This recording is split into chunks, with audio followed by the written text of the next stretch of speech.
Hawaii, a tropical paradise to most, but beneath the spirit of aloha, a chilling crime and ominous secret that haunted the community for nearly half a decade.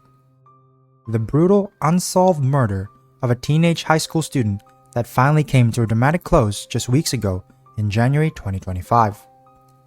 Hello everyone, my name is Vander and welcome to Vander Explains, a place where we take a deep dive into anything and everything interesting. In today's video, we are jumping right into one of Hawaii's longest cold cases that finally found its dramatic resolution. We're going to explore a story of heartbreak, relentless investigation, and the incredible breakthrough that ultimately brought justice to the community. So without further ado, let's get started. It was Sunday, March 20th, 1977 in Honolulu, Hawaii. A picture-perfect spring break. The air was cool, hovering at around 70 degrees, and students were wrapping up their breaks in preparation for the summer session ahead.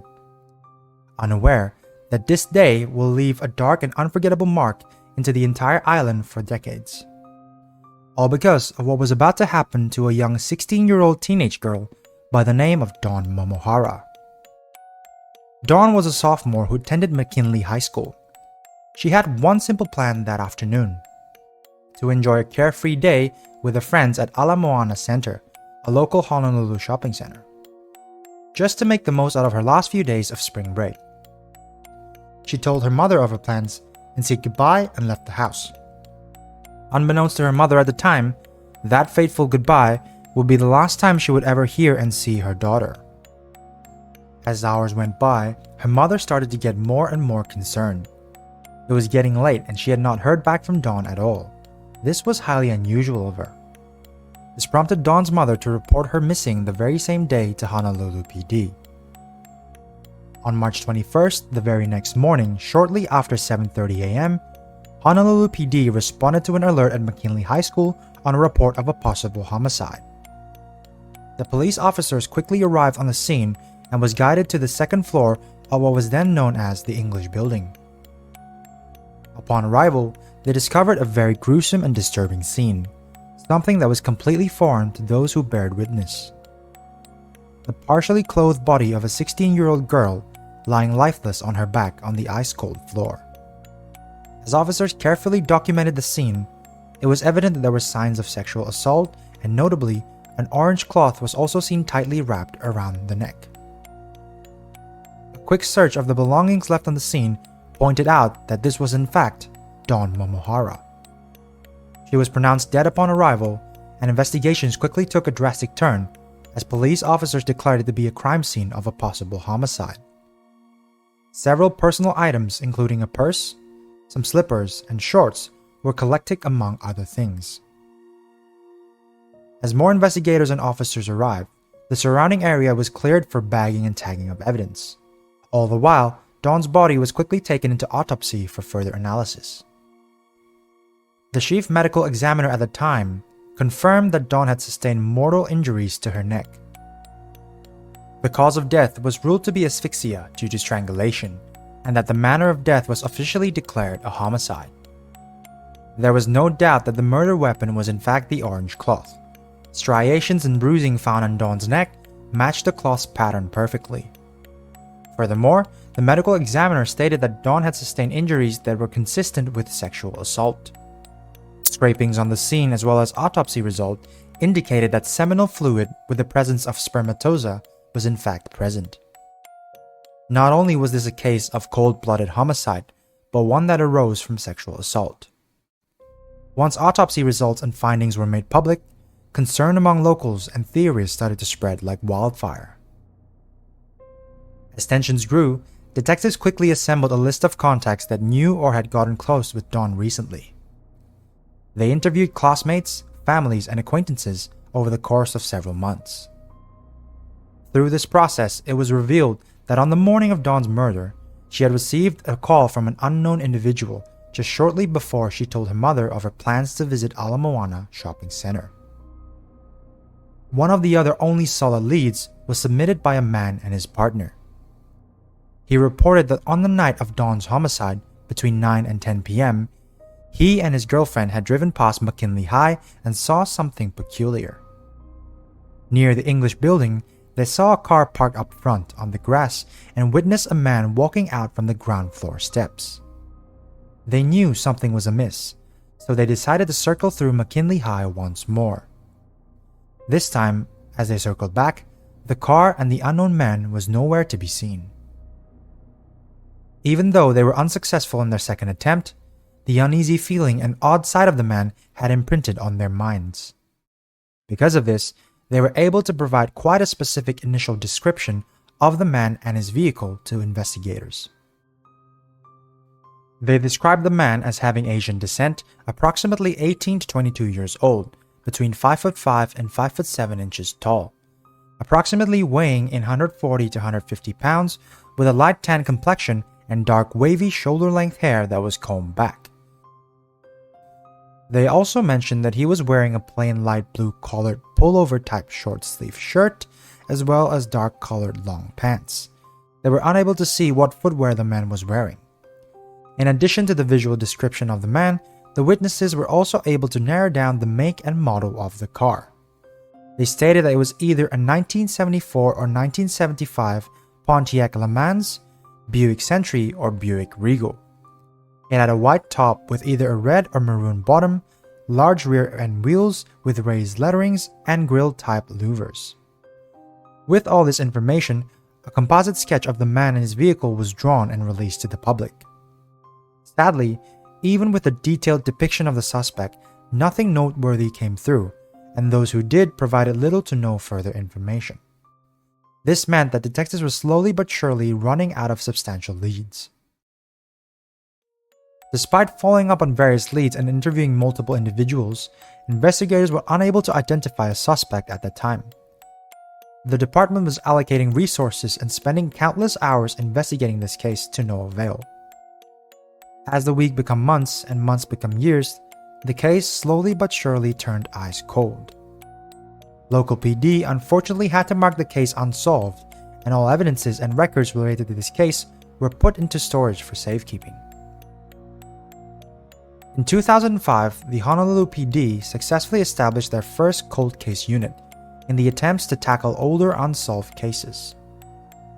Although intentions were great, due to minimal growth in crime scene investigation technology and methodology at the time, the case of Dawn Momohara, among many others, had remained untouched.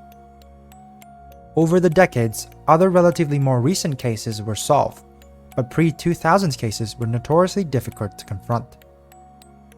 However, this was all about to change in 2018, when the Honolulu Police Department launched the Aole Poina Never Forgotten Unit. This unit is dedicated to review all of its cold case files dating as far back as the 1960s. The resurgence in efforts to look into cold cases proved vital.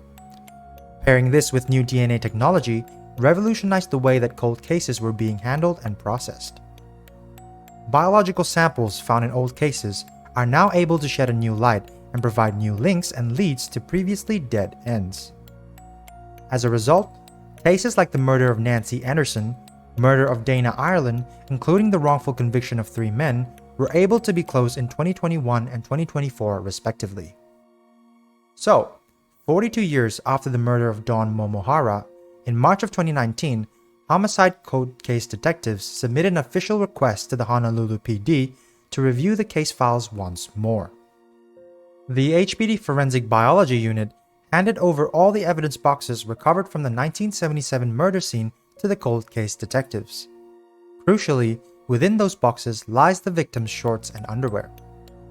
Dawn's case was passed from one investigator to another until it reached the desk of a DNA criminologist in May of 2020.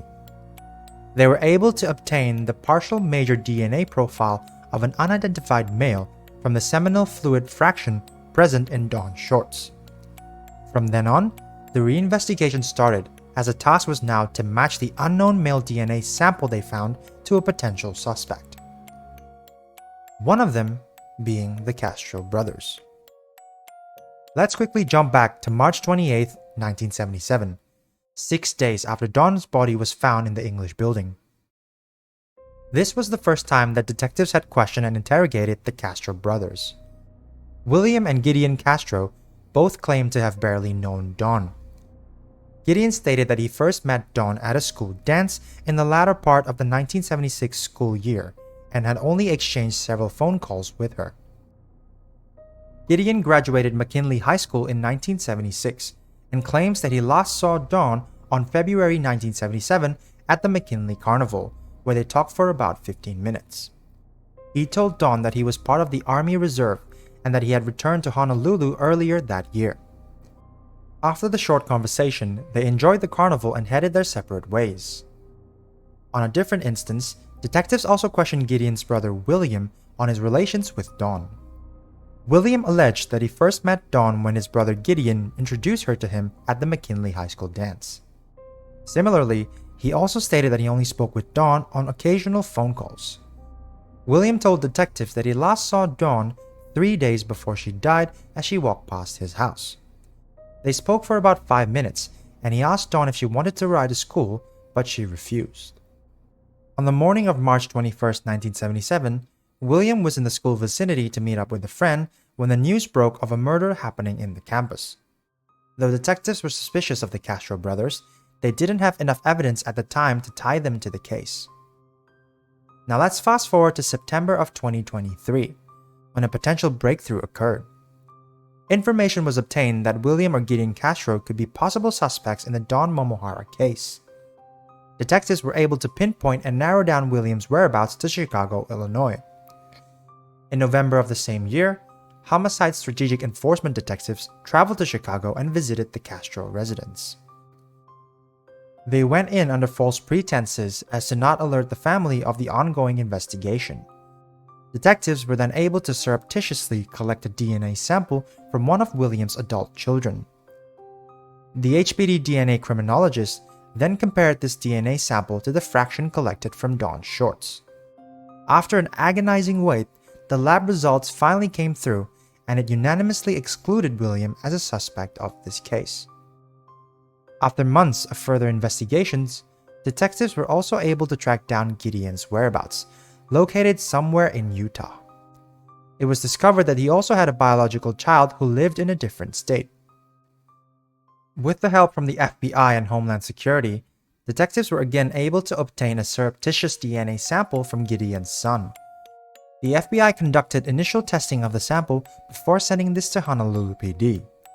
Once again, the sample was tested and compared with the sample found on the scene in 1977. This time, the lab results were able to confirm the detective's suspicions.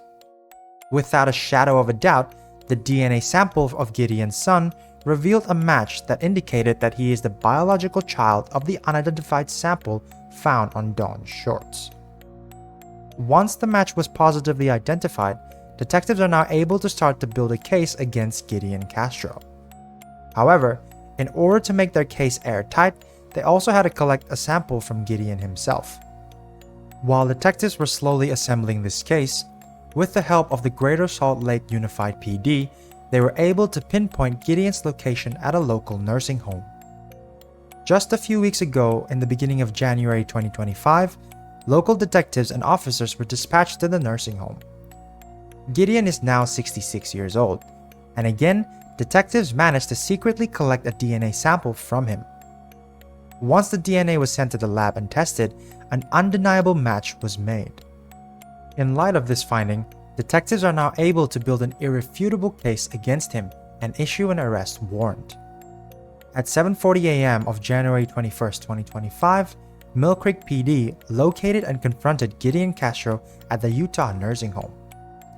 He was charged with the second-degree murder and sexual assault of Dawn Momohara and was brought into custody.